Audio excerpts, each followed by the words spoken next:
Hello, in this video I'm going to show you how to open settings on for your THRUSTMASTer T-GT II.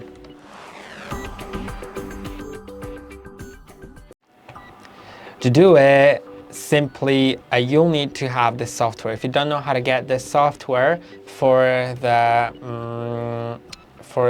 wheel, then you can simply watch a video on it. Now, once you have the software, open control panel, then you'll have game controllers. If your controller shows up here on the list, then it's fine, you can click on properties. If it doesn't show up, then it's most probably because you may have some problems with the USB port that you're using on your computer.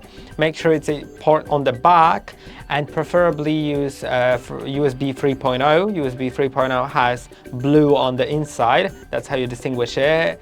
But the front ports on your computer may not work properly for the